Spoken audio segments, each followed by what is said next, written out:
बंद था जो कल तलक अब रास्ता वो चल पड़ा।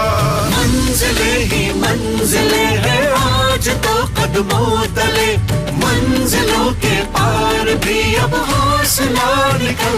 पिछले 4 वर्षों में पंजाब सरकार ने शिक्षा व्यवस्था में क्रांतिकारी बदलाव किए ताकि हर छात्र को बेहतरीन शिक्षा मिले।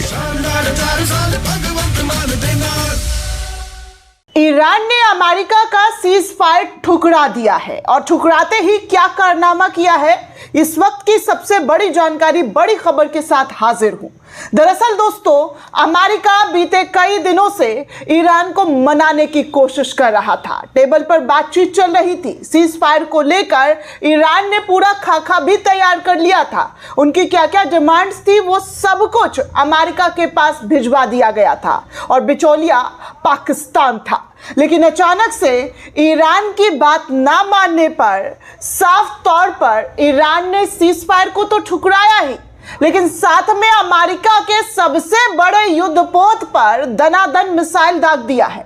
जी हाँ, ईरान ना तो झुकने का नाम ले रहा है और ना ही रुकने का नाम ले रहा है। हालत ये हो गई है कि सीज फायर के बीच में एक बड़ा धमाका अमेरिका के युद्धपोत पर हो गया है। अमेरिका के युद्धपोत को किस तरीके से तबाह किया है, इस वक्त आपके सामने स्क्रीन पर तस्वीर देख सकते हैं।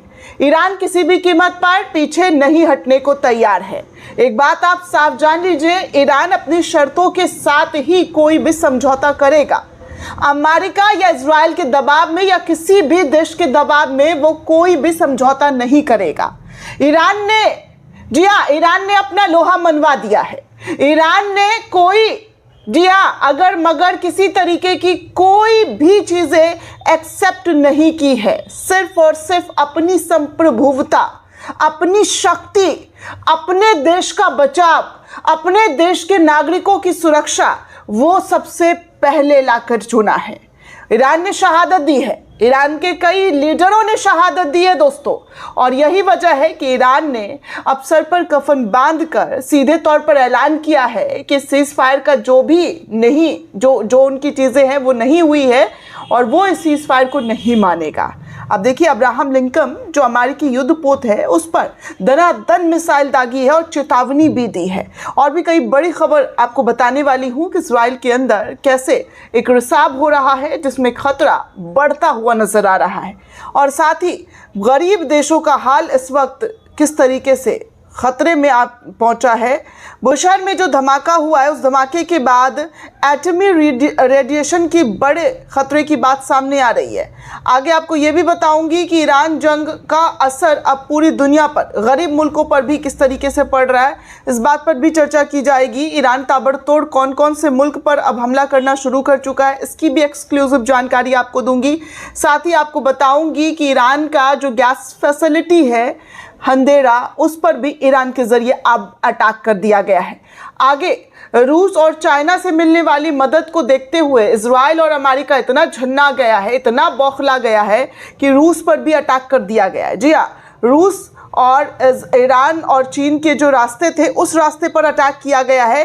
क्या कुछ जानकारी है, इस पूरी खबर में आपको एक एक करके देने वाली हूँ। सबसे पहले स्क्रीन पर आप देख सकते हैं, ईरान ने बड़ी तबाही एक बार फिर से अमेरिकी युद्धपोत पर ला दी है।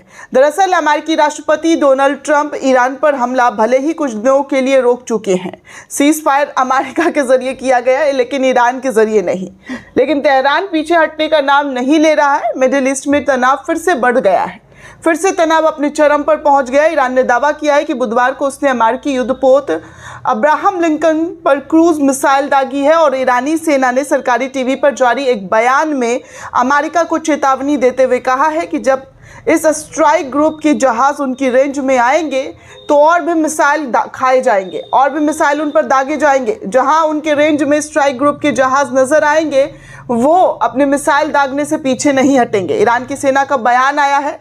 ईरानी सेना का कादर क्रूज मिसाइल यानी कि जमीन से दागी जाने वाली एंटी शिप मिसाइल ने अमेरिका के यूएसएस अब्राहम लिंकन करियर को निशाना बनाया है और उसे अपनी जगह बदलने पर मजबूर कर दिया है। बयान में नौसेना प्रमुख एडमिरल शहरम ईरानी का भी जिक्र किया गया है, जिन्होंने कहा है कि इस करियर ग्रुप की हरकतों पर लगातार नजर रखी जा रही है और जैसे ही ये दुश्मन बेड़ा हमारी मिसाइल प्रणालियों के रेंज में आएगा, ईरानी नौसेना उस पर ज़ोरदार हमला करेगी और ऐसा हमला करेगी कि अब बचना नामुमकिन हो जाएगा। इससे पहले ईरानी नौसेना ने अमेरिका को सीधे चेतावनी जारी करते हुए कहा था कि ये युद्धपोत अमेरिकी अब्राहम लिंकन पर कड़ी नज़र रखी जा रही थी और यदि वो ईरान के करीब आते हैं तो इसका खामियाजा उन्हें भुगतना पड़ेगा। स्क्रीन पर आप देख सकते हैं दोस्तों कि ईरान ने फिर से अमेरिका पर बड़ा हमला करने का दावा किया है। अब्राहम लिंकन जो पोत है उस पर अटैक करने के बाद जो है ईरान के ज़रिए अमेरिका को साफ संदेश दे दिया गया है कि किसी भी तरीके से वो झुकने वाले नहीं है, कोई दबाव वो महसूस नहीं कर रहे हैं, वो फ्री हैंड इस जंग को लड़ रहे हैं। इनका जो है मुस्तकबिल अमेरिका और इजराइल का ईरान के हाथों में है, ये सब कुछ ईरान के ज़रिए कह दिया गया है। इस जंग में नो कॉम्प्रोमाइज्ड, कोई भी कॉम्प्रोमाइज़ नहीं होगा किसी भी तरीके से। इस जंग को वो बैकफुट पर नहीं ले जाएंगे। इस जंग को जहां से शुरू किया था उसके अंजाम तक पहुंचाया जाएगा। अब देखिए दोस्तों, आपको एक और बड़ी जानकारी दे दूं। खबर ये है कि परमाणु खतरे की दहलीज पर इजराइल के बुशहर में जो धमाका हुआ है, उस धमाके के बाद बारूद एटमी रेडिएशन पर खतरा पहुंच चुका है। दरअसल इजराइल, अमेरिका और ईरान के बीच जारी जंग अब परमाणु हमले का रूप ले रही है। आज युद्ध का 26वां दिन है और अभी भी हमले लगातार दोनों ही मुल्क के बीच जारी है। इजराइल ने ईरान के बुशहर न्यूक्लियर पावर प्लांट पर बड़ा हमला किया है जिसमें एटमी रेडिएशन का खतरा मंडरा रहा है, जबकि दूसरी तरफ जंग बंदी से संबंधित कई खबरें आ रही हैं कि ईरान और अमेरिका के बीच बातचीत लगातार जारी है। वह इजराइल की तरफ से किए गए हमले के बाद Bushehr nuclear power plant campus के पास एक प्रोजेक्टाइल गिरा है जिसकी ज़ोरदार धमाके से खलबली मच गई है। आईडीएफ की तरफ से किया गया हमला इस दौरान इतना ज़ोरदार था कि धमाके के बाद बारूद तिनके की तरह बिखरता हुआ दिखाई दिया, जिसे कैंपस में भीषण आग लग गई। फिलहाल इस हमले से रिएक्टर को कोई नुकसान नहीं पहुंचा है। ईरान का बुशहर न्यूक्लियर पावर प्लांट देश का दक्षिण पश्चिम हिस्से में मौजूद है, जो ईरान की मुख्य रूप से तेल उत्पादक क्षेत्र में से भी आता है। वहीं इस हमले के बाद IAEA के DG ने न्यूक्लियर सेफ्टी के खतरे से बचने के लिए ज़्यादा से ज़्यादा कंट्रोल रखने की बात दोहराई है। भले ही एक दूसरे पर हमला जारी हो, लेकिन दूसरी तरफ युद्ध विराम से जुड़ी जो खबरें आ रही हैं वो भी दोस्तों आपको बता दूं कि 15 शर्त ईरान के ज़रिए रखा गया था और अब वो शर्त ना मानने की वजह से ईरान ने सीज़ फायर को ठुकरा दिया है। वहीं दोस्तों आपको बता दूं कि जंग का असर पूरी दुनिया पर इस वक्त पड़ रहा है। इस वक्त सारी दुनिया इस जंग की चपेट में। कई देशों में स्कूल और मॉल तक बंद कर दिए गए। खबरों की बात की जाए तो कहा जा रहा है कि गरीब और विकासशील देशों को इस जंग से बहुत ज़्यादा परेशानियां उठानी पड़ रही है। इन देशों में ना तो पेट्रोल है ना डीजल है, उसके दामों में भी तेज़ी से बढ़ोतरी हो रही है और आम लोगों की ज़िंदगी मुश्किल होती जा रही है। कई देशों के स्कूल और मॉल्स जो है वो बंद हो रहे हैं। आगे आपको बता दूं कि ईरान की 88वीं लहर जो है वो शुरू हो गई है। उनका मिसाइल अटैक जो है 88वां, वो अपने टारगेट पर हमला करता हुआ नज़र आ रहा है। ईरान ने इस वक्त बहरीन, कुवैत, जॉर्डन में ताबड़तोड़ मिसाइली हमले किए हैं। ईरान की हमलों की जो 88वीं लहर है वो साफ तौर पर आप स्क्रीन पर देख सकते हैं। कई न्यूज़ चैनल इस खबर को चला रहे हैं कि और ज़्यादा खूंखार तरीके से ईरान हमला करता हुआ नज़र आ रहा है और इस हमले की आहट में पूरा मुल्क और पूरी दुनिया जो है वो चपेट में आती हुई नज़र आ रही है। वहीं ईरानी मिसाइल हडेरा में इजराइल की रणनीतिक गैस सुविधाओं के पास जो है वो गिरने की जानकारी सामने आई है।